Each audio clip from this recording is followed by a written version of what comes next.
ಶೌರ್ಯ ವಿಪತ್ತು ಸ್ವಯಂ ಸೇವಕರ ತರಬೇತಿ ಕಾರ್ಯಕ್ರಮ ಬೆಳಗಾವಿ ಜಿಲ್ಲೆಯ ಗೋಕಾಕ್ 1, ಗೋಕಾಕ್ 2 ಮತ್ತು ತಾಲೂಕಿನ ಸ್ವಯಂ ಸೇವಕರ ಕೋರ್ ಕಮಿಟಿ ಸಭೆಯು ನಗರದ ಬಸವ ಸತ್ಸಂಗ ಸಭಾಭವನದಲ್ಲಿ ಜರುಗಿತು.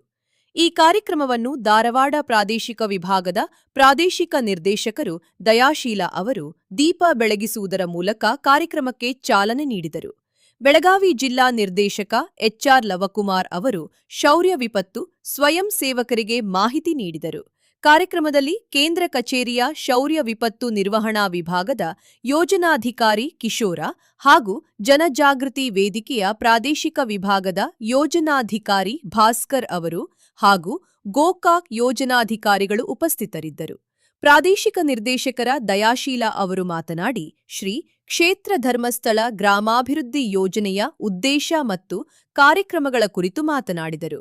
ವರದಿ ವಿಠ್ಠಲ್ ಕರೋಶಿ, ವಿಜಯಶಕ್ತಿ ನ್ಯೂಸ್, ಗೋಕಾಕ್. ಪ್ರಯೋಜನ ಆಗಬೇಕು ಅಂತ ಹೇಳುವ ಚಿಂತನೆಯನ್ನಿಟ್ಟುಕೊಂಡು ಪೂಜ್ಯರು ಈ ಕಾರ್ಯಕ್ರಮವನ್ನು ಹಮ್ಮಿಕೊಂಡಿದ್ದಾರೆ.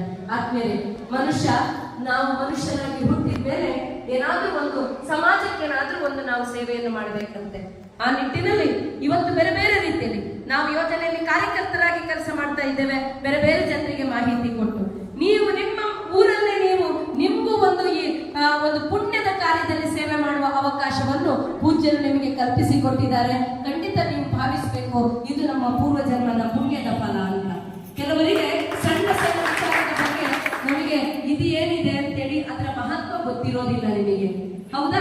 ಮಕ್ಕಳು ಮನೆಯಲ್ಲಿ ಇದ್ದಾಗ ಇದು ಮಹತ್ವ ಗೊತ್ತಿರೋದಿಲ್ಲ, ಅಥವಾ ತಂದೆ ತಾಯಿ ಇರುವಾಗ ತಂದೆ ತಾಯಿಯ ಮೌಲ್ಯ ವ್ಯಾಲ್ಯೂ ನಮ್ಗೆ ಗೊತ್ತಿರೋದಿಲ್ಲಂತೆ. ತಂದೆ ತಾಯಿ ಡೆತ್ತಾಗಿ ಹೋದ್ಮೇಲೆ ಮತ್ತೆ ಅನಿಸುತ್ತಂತೆ, ಅಯ್ಯೋ ನನಗೆ ತಂದೆ ಇರ್ಬೇಕಿತ್ತು, ತಾಯಿ ಇರ್ಬೇಕಿತ್ತು, ನಾನು ಹಾಗೆ ನೋಡ್ತಾ ಇದ್ದೆ, ನಾನು ಹೀಗೆ ನೋಡ್ತಾ ಇದ್ದೆ, ಹಾಗೆ ಹೀಗೆ ಅಂತ.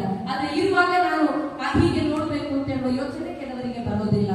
ಆದ್ಮೇಲೆ ಇವತ್ತು ಬಹಳ ಹಿಂದಿನ ಪುರಾಣದಲ್ಲಿ ಲಂಕೆಗೆ ಸೇತುವೆ ಕಟ್ಟುವ ಸಂದರ್ಭದಲ್ಲಿ ಅಳಿಲು ಹೋಗಿ ಹೇಗೆ ಸೇವೆ ಕೊಟ್ಟಿದ, ಅದೇ ತರ ಶ್ರೀ ಕ್ಷೇತ್ರ ಧರ್ಮಸ್ಥಳ ಗ್ರಾಮಾಭಿವೃದ್ಧಿ ಯೋಜನೆ ಅಂತ ಹೇಳುವಂತಹ ಸೇತುವೆಯನ್ನು ನಮ್ಮ ಗೋಕಾಕಲ್ಲಿ ಕಟ್ಟುವ ಸಂದರ್ಭದಲ್ಲಿ ನಿಮಗೂ ಕೂಡ ಒಂದು ಅಳಿಲ ಸೇವೆಯನ್ನು ಮಾಡಲಿಕ್ಕೆ ನಿಮಗೂ ಒಂದು ಅವಕಾಶ ಈ ಸಂಸ್ಥೆ